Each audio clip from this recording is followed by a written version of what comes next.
அவர்களுடைய வயிற்றெரிச்சல் இப்படிப்பட்ட விமான நிலையத்திற்கு நிகரான ஒரு பேருந்து நிலையத்தை மாண்புமிகு முதலமைச்சர் அவர்களால் திறந்து வைக்கப்பட்டிருக்கின்றது என்ற வயிற்றெரிச்சலில் வாய்க்கு வந்ததை புகாராக அறிவிக்கிறார்கள். கிளாம்பாக்கம் பேருந்து நிலையத்தின் மீது குற்றச்சாட்டுகளை, குறைகளை சொல்லி மக்களிடம் பீதியை கலப்புகின்ற அளவிற்கு இது போன்ற கருத்துக்களை பதிவிட வேண்டாம் என்று இந்த நேரத்தில் இந்த இடத்திலிருந்து அவர் முருகன் அவர்களை கேட்டுக்கொள்கிறேன். அவரே வந்து சுற்றி பார்க்கட்டும், என்னென்ன குறைகள் என்று சொல்லட்டும். நாங்கள் அதிகாரிகளை அனுப்புகிறோம், தேவை என்றால் நாங்களே கூட உடன் வருகின்றோம். அந்த குறைகளை, மக்களுடைய தேவைகளை நிறைவு செய்ய தயாராக இருக்கின்றோம். வாய் புளித்ததோ மாங்காய் புளித்ததோ என்ற குற்றச்சாட்டுகளை கூற வேண்டாம். தூங்குபவர்களை எழுப்பிவிடலாம், தூங்குபவர்கள் போல் நடிப்பவர்களை எழுப்ப முடியாது. ஆகவே அவர் உண்மையான குறைகளை சுட்டிக்காட்டினால் அதை நிறைவு செய்ய சென்னை பெருநகர வளர்ச்சி குழுமம் தயாராக இருக்கிறார். இன்னைக்கு எழுதிருந்தீங்க, பக்கத்திலே இருக்கார், அப்படியே கேட்டுங்களேன். அவர் அப்படிலாம் ஒண்ணுமே இல்லைன்ட்டார். வந்தோடனே அவர் தான் முதல் கேட்டார். இதாங்க இங்க பக்கத்திலே இருக்கார், கேளுங்க. அவரு அதெல்லாம் ஒண்ணுமே வரல. இன்னும் ஆம்னி பேருந்து உள்ள வரலாமா? 50 தாமா வந்திருக்கு. யாராவது கைட்டு இருப்பாங்க. அது அப்படி ஒண்ணும் இல்லை, அது ஒண்ணும் இல்லை, அது ஒண்ணும் இல்லை. வேற என்ன மேஜரா கேளுங்க. சர்வீஸ் ரோடு வந்து பீக் ஹவர்ஸ், காலையில ஸ்கூல் நேரத்துல மாலை நேரத்துல சர்வீஸ் ரோடு பயன்படுத்த மாட்டேன்னு சொல்லிட்டீங்க. அப்போ இன்னுமே வந்து உங்களுக்கு பிரிட்ஜ் வரைக்கும் பேருந்துகள் வாகனங்கள் அணிவகுத்து நிற்கும். அதுக்கு என்ன மாற்று ஏற்படணும்? கற்பனையான இது போன்ற இல்ல கற்பனையான இது போன்ற கேள்விகளுக்கு பதில் சொல்லவே முடியாது.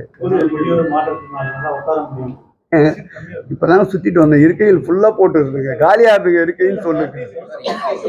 எம்டிசியில் தான்மா, மாநகர பேருந்து நிலையத்தில் தான் இருக்கைகள் இருக்க. இல்லம்மா, இருக்கைகள் இருக்கு. இப்ப நாங்க அப்படித்தானே வந்தோம். இருக்கைகள் இருக்கு இல்லையா? இருக்கைகள் இருக்கு. இது நம்ம தேவையான அளவு கழிப்பிட வசதி இருக்கு.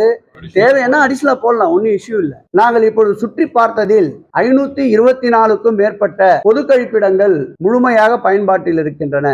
6,50,000 சதுரடிக்கு கட்டப்பட்டிருக்கின்ற இந்த கட்டிடத்தில் எங்கும் ஒரு இடத்தில் கூட குப்பை இல்லை. அடுத்து முழுவதுமாக பராமரிப்பில் சுத்தமாக இருக்கின்றது. பயணிகளுடைய பாதுகாப்பிற்காக கிளாம்பாக்கத்திற்கு மாண்புமிகு தமிழக முதல்வர் அவர்கள் கடந்த ஆண்டு ஒரு காவல் நிலையத்தை அறிவித்திருக்கின்றார்கள்.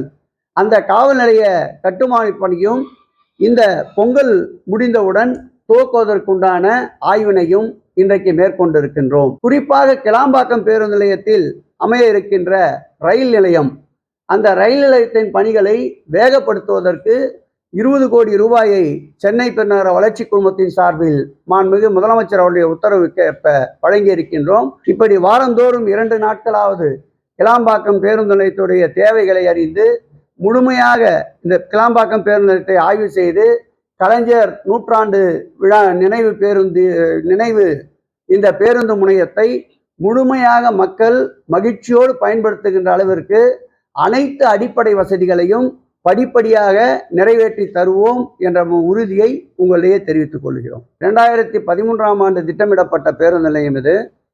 காலதாமதத்திற்கு பிறகு 2018ஆம் ஆண்டு ஒப்பந்தங்கள் கோரப்பட்டு 2019ஆம் ஆண்டு தான் இந்த பேருந்து நிலையத்தை கட்ட துவக்கினார்கள்.